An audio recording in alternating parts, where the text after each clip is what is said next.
And now, tonight's presentation of radio's outstanding theater of thrills, Suspense. Tonight, we bring you a story of a postmaster and his desperate search for an unwelcome package. We call it Fragile, Contents Death. So now, starring Victor Perrin, here is tonight's suspense play, Fragile, Contents Death.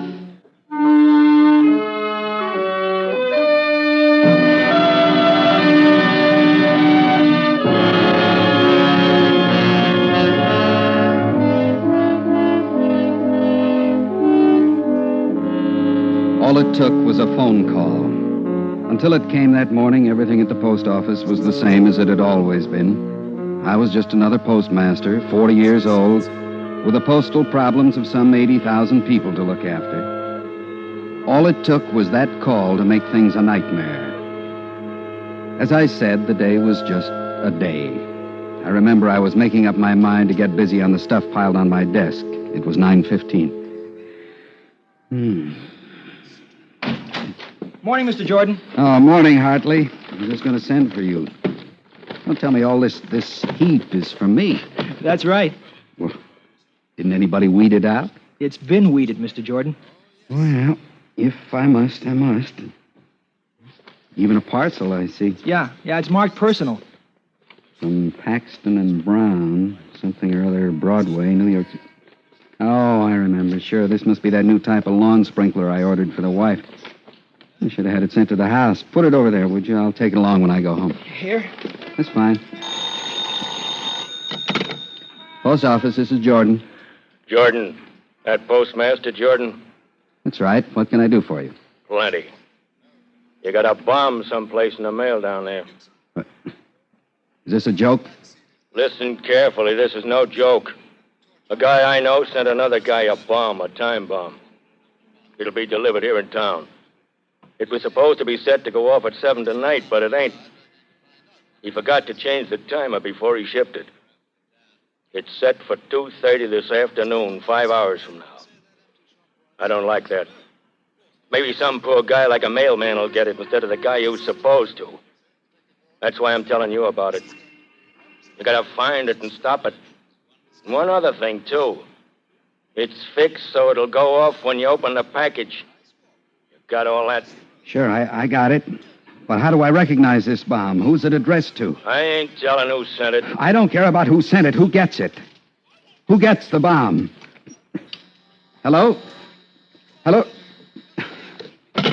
Hartley. Yes, sir? You probably heard enough of that to know what's going on. Something about a bomb in the mail. Yeah. Now listen carefully. I'm only going to tell you once. Get out of here on the double. I want the assistant superintendent of mails and the dispatcher, Stewart and Fox. Get them in here as quick as you can. You got that? Yes, sir.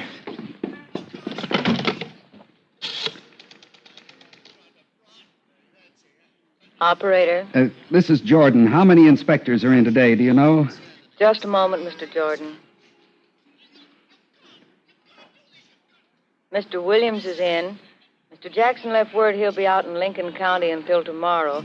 And Mr. Thompson entered the hospital this morning to have his appendix out. Well, ring Ed Williams for me, please. Tell him to get over to my office right away. It's urgent. Yes, sir.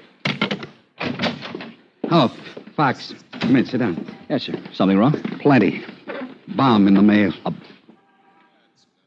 You know much about it? I'll tell you later. Williams and Stewart are in on this, too. Man, are we ever in for a busy day?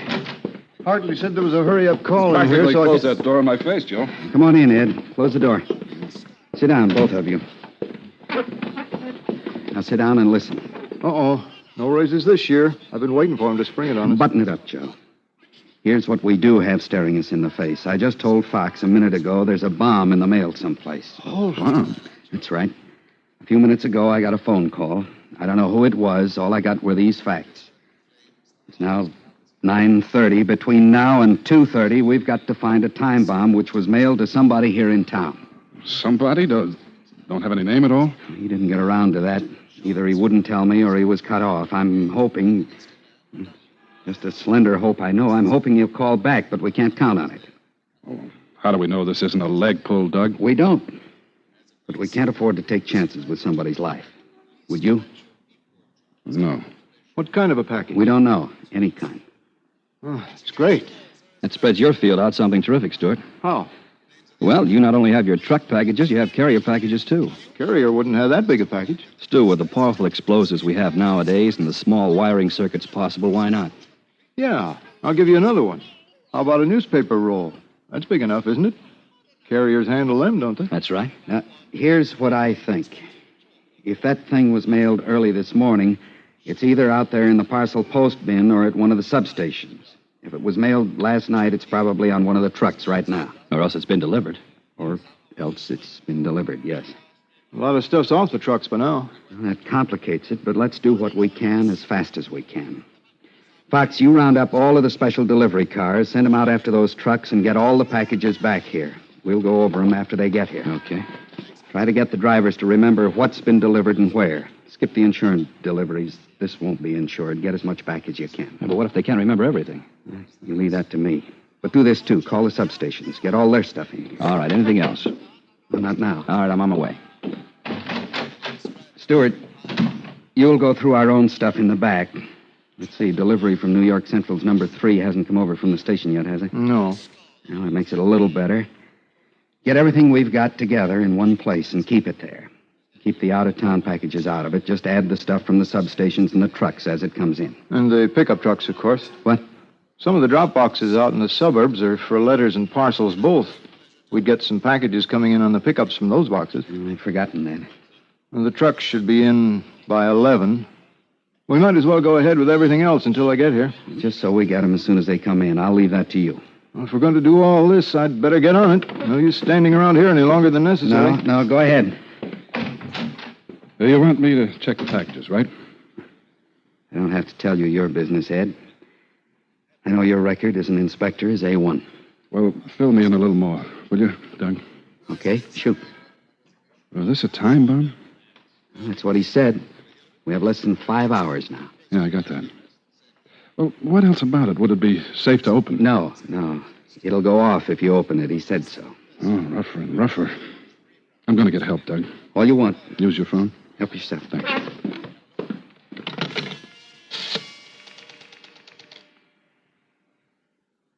Operator. Outside line. Thank you.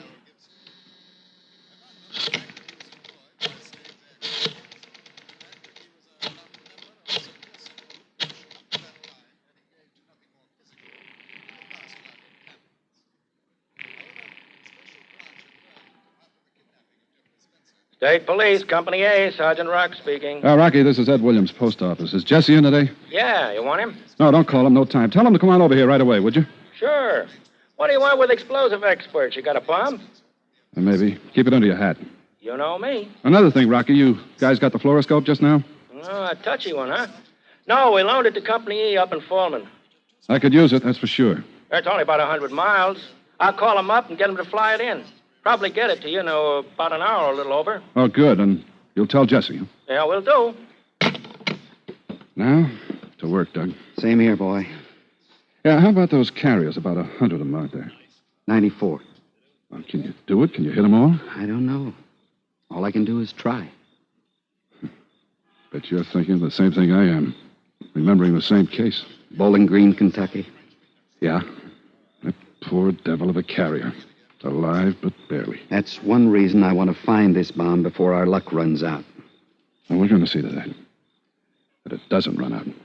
I hope you're right, Ed. I sure hope you're right.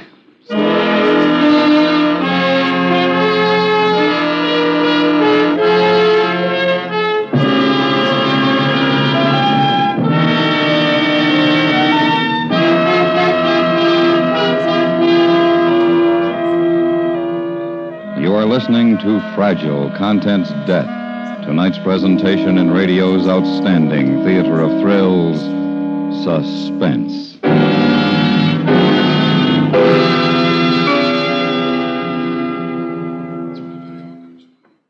For you, the choice between living an ethical life or that of a fugitive from the law may be an easy one to make.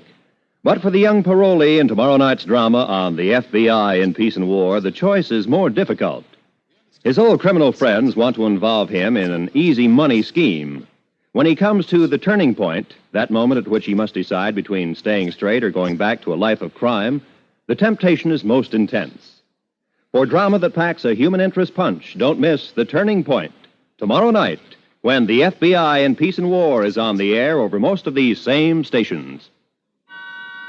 And now we bring back to our Hollywood soundstage Mr. Victor Perrin, starring in tonight's production, Fragile, Contents Death, a tale well calculated to keep you in suspense.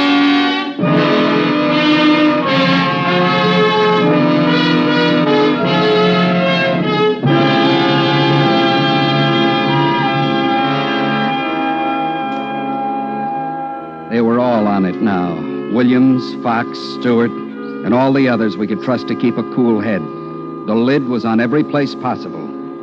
To the average man buying his 3-cent stamp, it was business as usual. We didn't even let the majority of the help know it. But off in one of our fairly isolated corners, a pile of packages was growing. I looked at the clock. 10:20. Just about an hour gone. 4 hours left. Oh, Stu. How are things going? Who knows? Well as can be expected in a thing like this, I suppose. Better wipe off that sweat before somebody tumbles that the day isn't that hot. Thanks. Sit down. Huh.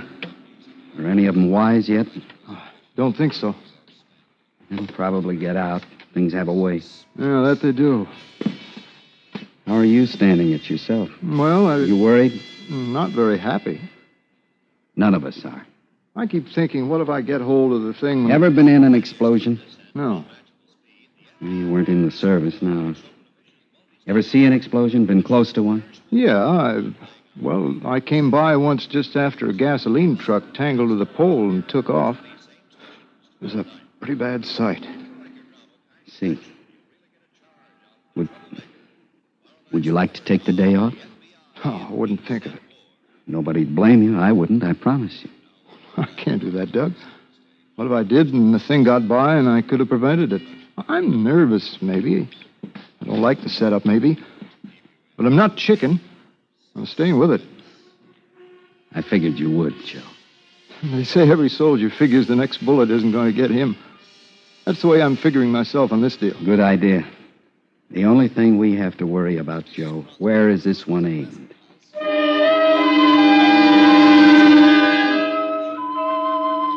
11:30. 2 hours gone. I went back to the mailroom.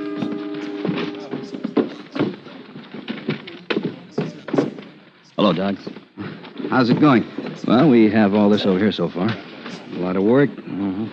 Any leads, Ed? Not yet, not even anything suspicious. Well, how can you tell? I can't tell, really. Sometimes there's something about the handwriting or the printing or the... I guess you just feel it sometimes. I don't know. I don't get anything like that in this stuff. Not even a fake return address. Not a one in the lot. None of the locals, anyway. We've checked them all. Fluoroscope in yet? Well, the plane's in. They phoned me a few minutes ago. It's on the way over. Be here any minute. Swell. Mr. Jordan, telephone. Okay, what line? On 8. Thank you, I'll get it.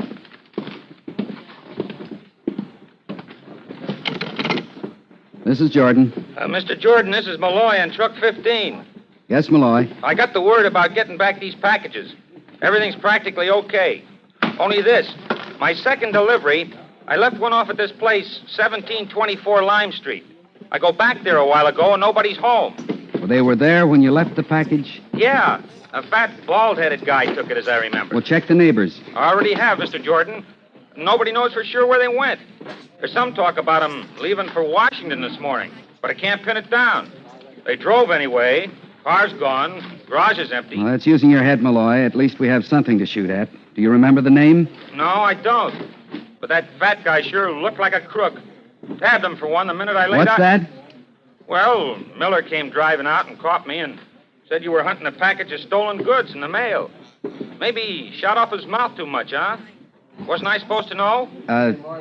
No, Malloy. It's all right. I forgot that he knew what we were after. Well, you say you got everything else, huh? Yeah. Be right in if you say so. You do that. Check. Foxy. Yeah. Look up 1724 Lime Street and get the name. Anything else? Get that name, then get on to it. The state police to intercept them if possible. Those people received a package this morning. They may have left town for Washington. They're probably driving. With luck, they may not have opened that parcel yet. It's a real long shot, sir. Going on a trip, carrying an unopened package? I doubt it. It's against common sense, but we have to try. You try, Foxy. 12 o'clock, lunchtime. I ordinarily eat at Bailey's, but not today. We had sandwiches and coffee brought in. The coffee was welcome, but we didn't seem to be very hungry. Alone in my office sipping coffee, all I could think about was the time was half gone. This is Jordan. Darling, haven't you forgotten something? Oh, hello, dear. Forgotten something? I'm down at Bailey's waiting for you. I've been here 25 minutes. We're lunching together today, remember? Oh, yes. Well, look, Alice, I'm afraid I'm going to have to stand you up. Something's come up. Well, you'll be sorry. There's the best-looking man sitting in here all by himself, the tall, rugged, iron gray type. You know how I go for those. He'd probably be very glad to buy me a meal. You try him and see. I have confidence in you, sweetheart. Anything to save us a buck. Then you definitely aren't coming. I'm afraid not. I'll tell you all about it tonight. Sometime remind me never to marry a busy executive again. Bye. Bye. What do you got, Foxy? Things in my mind, Doug. First, let me get this one off. The cops picked up the Morgans. The Morgans? Yeah, the couple who were driving to Washington found them in a service station on the edge of town. They got the package. Well, they'd already opened it. Nothing much in it except some fancy sports shirts from Morgan himself. Then they're on their way again? Yeah, with apologies. Understand they were scared silly, though. Morgan offered to show the cop the shirts, even wanted to give him one. Afraid they were stolen goods. I'm glad that's cleaned up. Yeah, say, just had a call from the Woodmont branch. Go on. Say, you remember Spicer? Spicer? Yeah, suspicion of robbing the mails. What about him? Looks as though he hung one on himself this time. Well, how's that? Well, as I say, this clerk out at Woodmont put a bunch of packages in the bins just before he quit last night. He remembered one for Dr. Turner. This Turner, it seems, collects magazine first editions. Sometimes these aren't worth insuring, sometimes they are. But they're always worth something more than their original price. And this package looked like one of those. What about the carrier, Spicer? Well, it seems he blew in just as the place was about to close. Said he forgot a bag of his with some new shoes that he'd bought. He drifted through and then right out again. Nobody paid any attention at the time. And this morning, Turner's package is gone. Is that it? Mm-hmm. Where's Spicer? It's his day off. Substitute's working. They're sure the package is gone. Well, Turner called to ask if it came in, and they couldn't trace it. That's how they were sure it's missing. Well, I don't have to tell you the next move, do I? No, I already tried. Called his rooming house. He's not in. Didn't come in last night either. I call the police? I'd better do that, Foxy. Thanks. Even if he has the thing, he surely opened it by now. I think so myself, but we can't be sure. We can't take chances. I better call.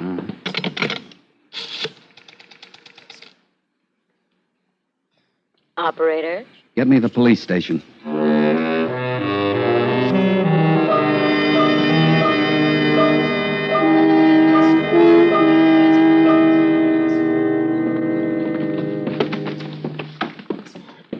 Ed, any luck with this pile of stuff? Well, one that's uncertain. Trying to make up my mind. That's so? Let's see. Here. It's not very big. Wouldn't have to be. Addressed to Jack Gordon, 128 Andrew Street. Is that anybody important? Never heard the name. If you ask me, it's a kid. What makes you think so? Return address. Columbia Foods Incorporated. Cereal coupons. Fluoroscope indicates a watch inside. Let's put a stethoscope on it. Okay.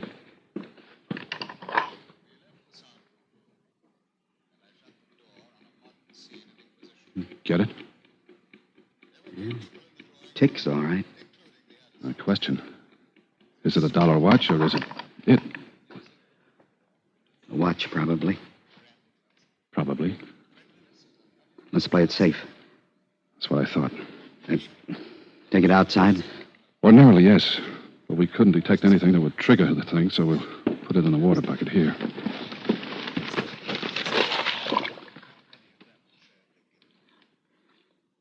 Did you put wetting agent in the water? Yeah.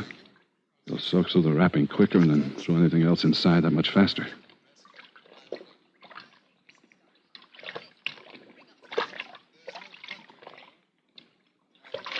That does it. Inside takes a little longer. Reminds me of the time I put in as an inspector. I hear you were pretty good, Doug. Just lucky. Getting the walkers, lucky. Well, better have a look at your toy here. Easy.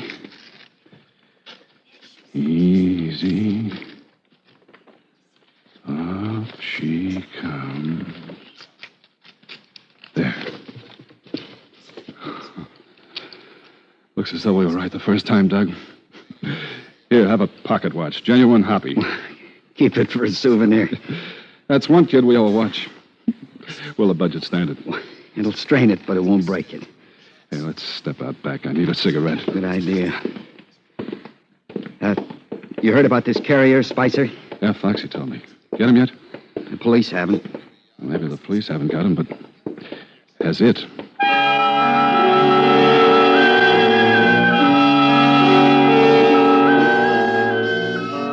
The clock's hands were still going around. 1:30. Just about 1 hour to go, and still we hadn't found that bomb. We hadn't found it. We hadn't found the missing carrier. All we had found was a new headache every few minutes.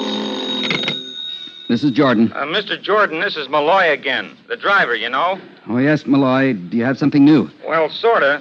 You see, Mr. Jordan, it's like this. While I was eating lunch, I kept thinking, and all of a sudden I remember this other package I delivered this morning out on Beach Avenue. So I drive over here to see about it. I'm at the house now. Have you got the package? Have they opened it? No, it ain't open. But, well, you better talk to this lady, Mr. Jordan. She won't listen to me.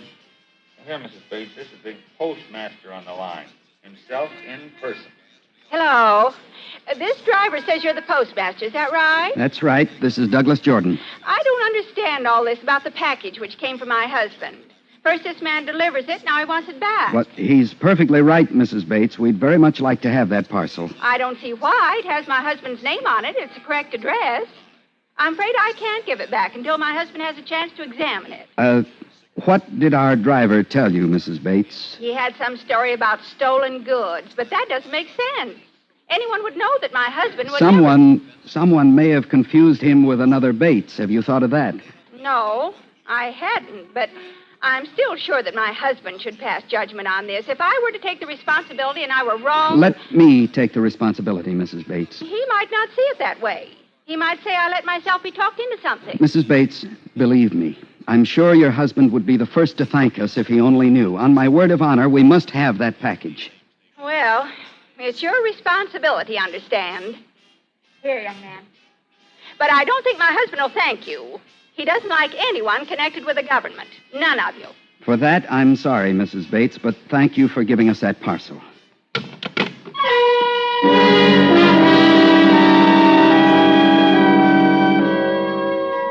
But it wasn't what we were after. A box of advertising pencils, that was all. Then it was half an hour.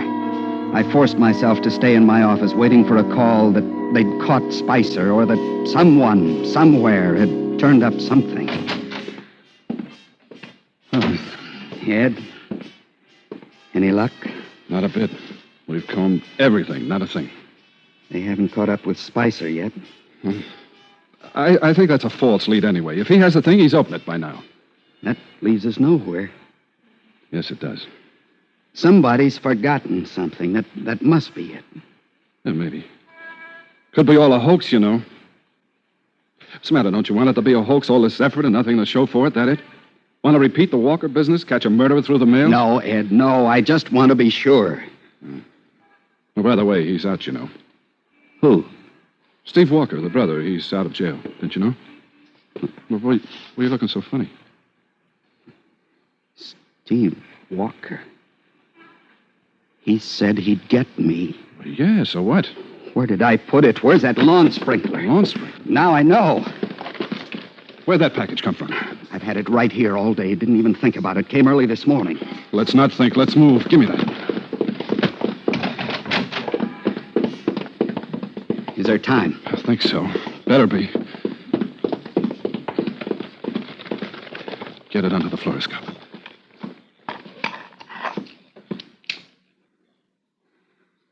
Look. That's it. Brother, that's it, all right. Do you have time to take it out to a safe place? No, sir. All we can do is put it in a water bucket, take it into the alley, and pray. Okay.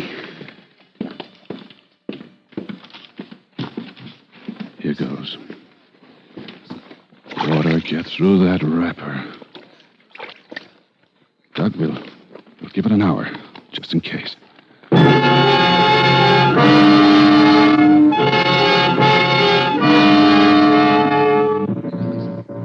5 minutes. 15. 30 minutes. 45. 1 hour. And then... Well, Doug, there it is. All in little pieces. Be glad those pieces aren't you. I am, Ed. I am. A pretty good collection of evidence. Yeah, You can go out to Steve Walker with this, Doug. Mr. Jordan, telephone. Coming. On 4. This is Jordan. Well, I couldn't bear the thought of you plodding away down there. Now, maybe you'd like to hear the story about my luncheon. It was the most exciting... Why, it'd better be good, honey. Wait till you hear the one I've got for you.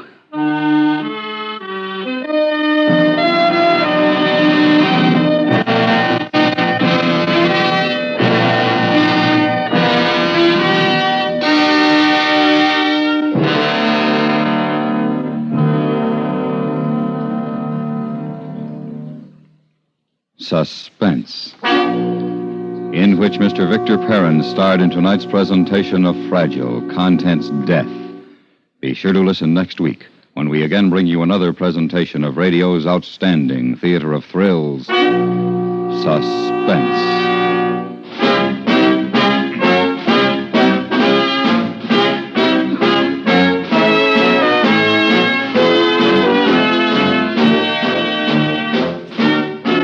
Suspense is produced and directed in Hollywood by Anthony Ellis. Tonight's story was written by John F. Suter. The music was composed by Rene Garrigank and conducted by Wilbur Hatch. Featured in the cast were Vivi Janis, Leonard Weinrib, Helen Klebe, Herbert Ellis, Ted Bliss, John Larch, Charles Seal, and Frank Gerstle. This Friday night, the CBS Radio Workshop takes you on an exciting excursion into the world of fantasy as it recounts Antoine de Saint-Exupéry's delightful story of The Little Prince. A bestseller in America as well as France and a joy to readers of all ages, The Little Prince is sure to be one of your all-time dramatic favorites as you hear it this Friday night over most of these same stations on the CBS Radio Workshop. Stay tuned for 5 minutes of CBS News to be followed on most of these same stations by My Son Jeep.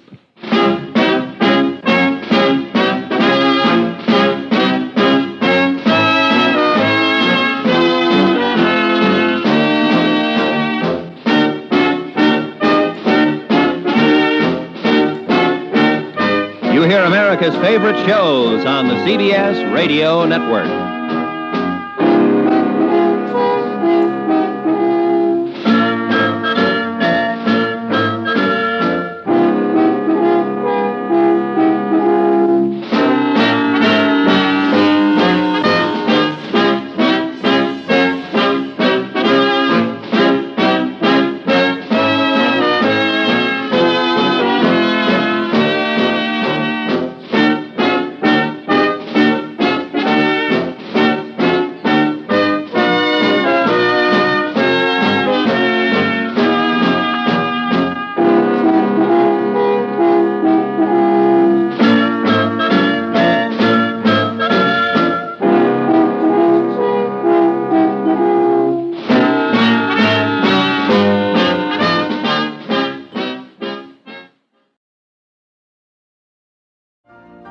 You've been listening to the OTR Gold Network. Find more classic radio at otrgold.com.